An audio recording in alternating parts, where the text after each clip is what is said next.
Aucun autre média ne saisit l'essence de la rédemption avec autant de panache, de fracas ou de solennité que l'animation japonaise. Nous avons vu des vilains se transformer en figures tutélaires, des tyrans trouver l'humilité. Mais au milieu de ces réussites, il y a Katsuki Bakugo. Son arc est unique, complexe, imprégné d'une richesse psychologique rare. Il est raconté avec une conclusion parfaite, et pourtant, cet arc est la cible constante de critiques qui le jugent immérité.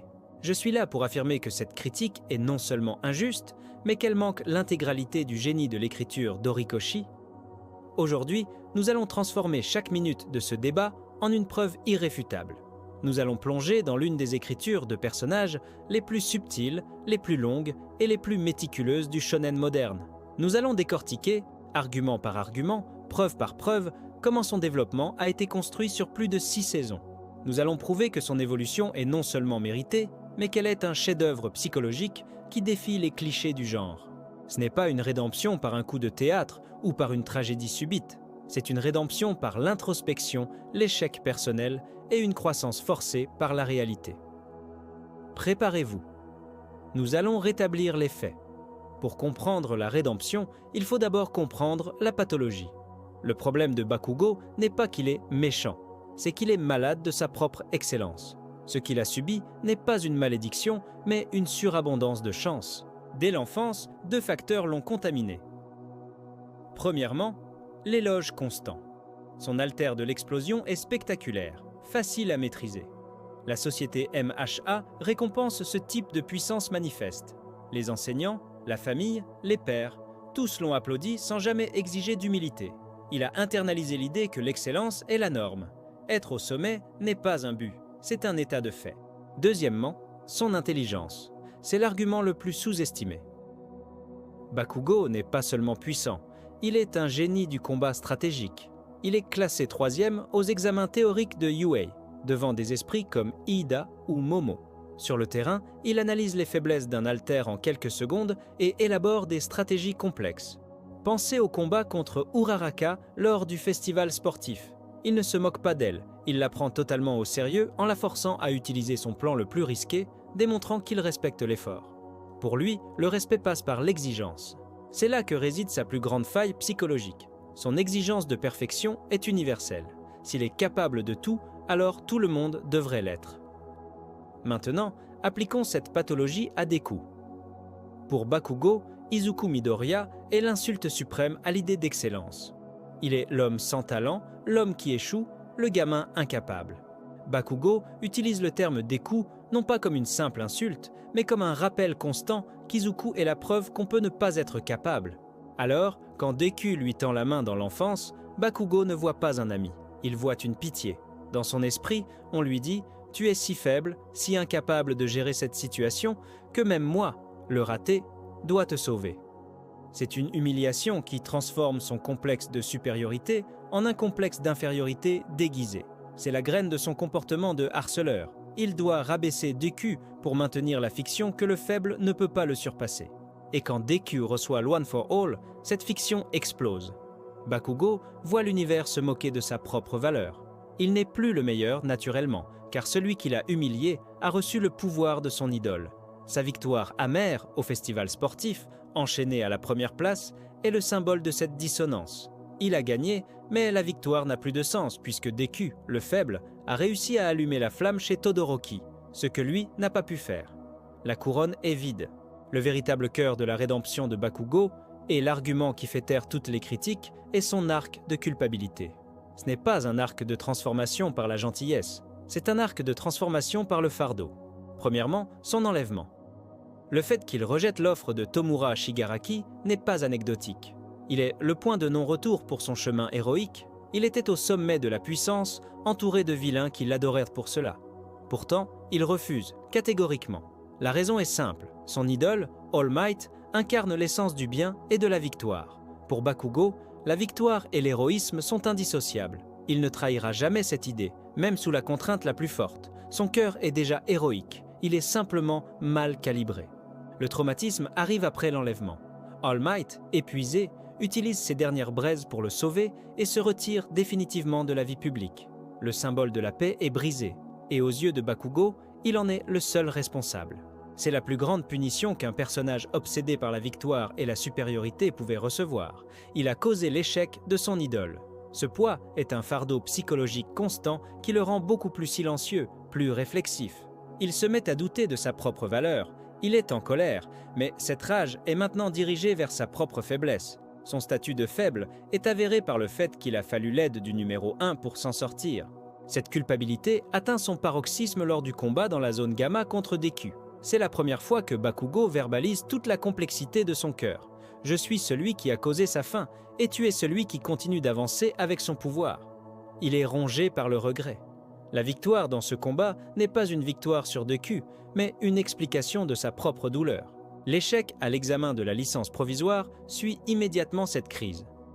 Bakugo échoue, car après avoir vaincu les ennemis, il manque de considération pour les civils. Il agit selon son ancienne idéologie. Les professionnels s'occupent des vilains, les civils se débrouillent. L'échec lui prouve, par un mécanisme héroïque formel, que son idéologie du seul est capable est non seulement moralement bancale, il ne sauve pas, mais héroïquement défectueuse. Il échoue à une épreuve cruciale. Cette série d'échecs n'est pas une coïncidence. Elle est une construction narrative destinée à démanteler son ego pièce par pièce. Il n'a pas eu besoin d'une tragédie familiale. Il a eu besoin de la conséquence directe de ses propres choix. Une rédemption n'est jamais faite en vase clos. Pour Bakugo, ses relations avec ses camarades de classe, loin d'être anecdotiques, sont les catalyseurs qui lui permettent de traduire son idéologie en action saine. Le premier et le plus important est Eijiro Kirishima. Kirishima n'est pas son meilleur ami parce qu'il le complimente. Kirishima est le seul à voir à travers la façade de Bakugo et à le respecter pour son héroïsme intérieur et sa détermination, et non pas pour sa gentillesse. C'est le seul dont la personnalité est si ancrée et si simple qu'il ne se laisse pas intimider. La dette que Bakugo lui doit est cruciale. Kirishima est le seul élève à initier l'opération de sauvetage lors de l'enlèvement. Quand Bakugo est sauvé, il doit à Kirishima une dette. Pour l'homme obsédé par le concept d'être capable et de rendre ce qui lui est dû, c'est une pression à s'ouvrir. C'est par cette dette qu'il accepte de travailler en équipe et d'être sauvé, même si cela contredit son ego. Il lui offre de l'argent pour son équipement, un signe indirect de reconnaissance de cette dette. Leur amitié est le laboratoire où Bakugo apprend que l'entraide est simplement virile et non une preuve de faiblesse. Ensuite, Ochako Uraraka. Son combat contre elle est souvent mal interprété. Bakugo n'est pas un tyran la maltraitant. Il lui montre un respect féroce en utilisant la puissance maximale. Uraraka symbolise l'héroïsme pur, non motivé par la gloire ou le talent inné, mais par le besoin d'aider sa famille. Elle est le miroir inversé de son propre complexe de supériorité. Sa volonté de gagner malgré sa faiblesse inspire le respect de Bakugo. Il la confronte comme une égale, renforçant l'idée qu'il est capable de respecter la détermination, même chez ceux qu'il considère initialement comme inférieurs. Enfin, les dynamiques familiales. Les scènes à la maison Bakugo sont fondamentales pour normaliser son comportement.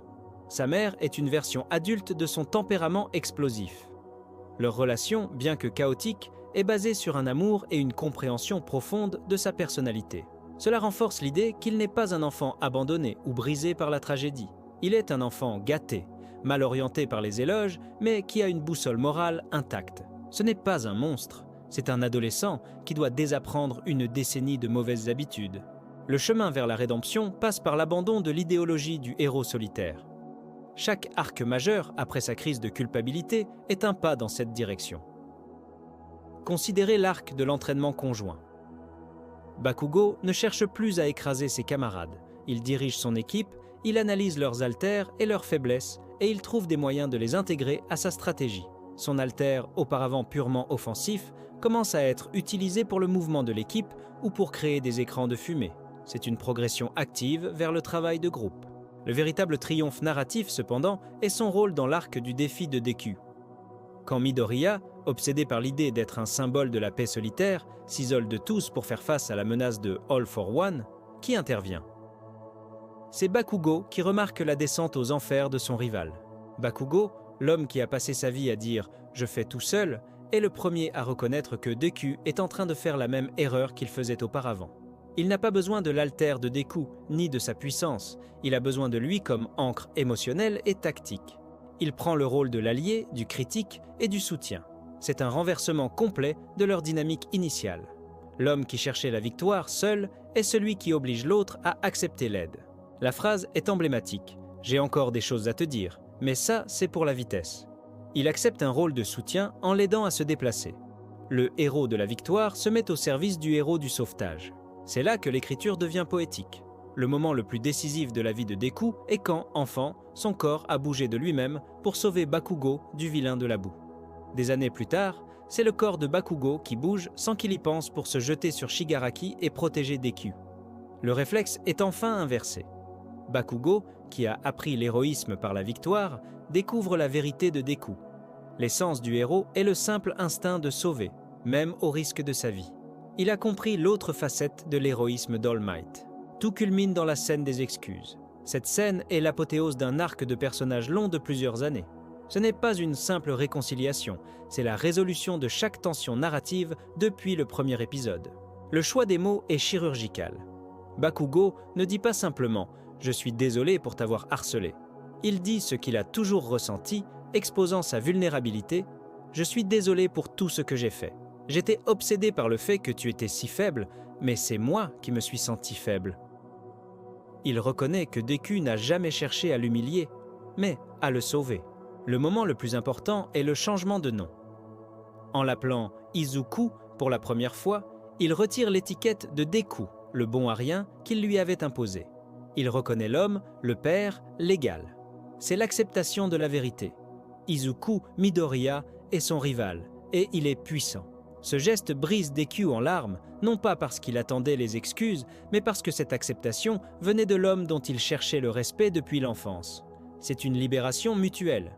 Bakugo se libère de sa culpabilité, Deku se libère de l'ombre de son harceleur. Cette nouvelle dynamique est immédiatement testée dans le combat contre All for One, Shigaraki. Bakugo combat avec une férocité et une détermination nouvelles, non pour être le meilleur, mais pour protéger Izuku et ses camarades. Sa pensée intérieure est révélatrice. Il est criblé de blessures et pense « L'incompréhension engendre la peur et le rejet ». Il comprend enfin la perspective de Shigaraki, la perspective du faible et du marginal. Son sacrifice n'est pas un sacrifice de la faiblesse, mais de la force. Il met en jeu sa vie, pensant aux autres. Il réalise que l'échec vient de l'isolement. Sa dernière pensée consciente, c'est de laisser un message à All Might. Et son dernier mot, après avoir reçu un coup fatal en protégeant Deku, est un aveu de la rivalité qui le motivait encore. « Est-ce que je peux encore te rattraper, Izuku ?» Il n'est pas mort en martyr, il est mort en héros qui a réussi sa mission, sauver son ami et son idole. Il est le symbole de la victoire par l'équipe. C'est pourquoi il est absurde d'appeler sa rédemption imméritée. L'argument de l'immérite repose sur une attente simpliste, qu'il soit puni de façon spectaculaire. Or, l'arc de Bakugo est beaucoup plus intelligent. Il n'a pas été brisé de l'extérieur. Il a été détruit de l'intérieur par sa propre culpabilité, ses propres échecs et la destruction de son idole, tout cela à cause de ses propres actions. Il s'est puni lui-même. Il n'est pas passé de l'ombre à la lumière. Il a fait la transition du héros au cœur pur, mais à l'idéologie bancale, au héros complet. Il a appris que la victoire n'est qu'une moitié du tableau héroïque. L'autre moitié est le sauvetage, l'humilité et l'entraide. Le parcours de Bakugo est un défi au genre shonen. Il nous enseigne que la croissance n'est pas une illumination instantanée, mais un processus lent, douloureux et parfois peu spectaculaire, fait d'échecs répétés et d'introspection. Il a assumé la responsabilité de ses actions, non pas par contrainte, mais par sa propre maturation. Tout vient de lui, et c'est cette réflexion interne qui donne à son arc une signification si profonde. Il a accompli sa mission de héros, scellant son statut non pas en tant que nouveau symbole de la paix, mais en tant que pilier essentiel, le symbole de la victoire qui accepte enfin l'équipe. J'espère qu'après avoir vu cette analyse détaillée, vous accorderez à l'arc de Katsuki Bakugo le respect qu'il mérite. C'est la rédemption la plus authentique et la plus rigoureusement écrite de la dernière décennie. Dites-moi en commentaire quel autre arc mérite d'être décortiqué avec cette profondeur. N'oubliez pas de vous abonner.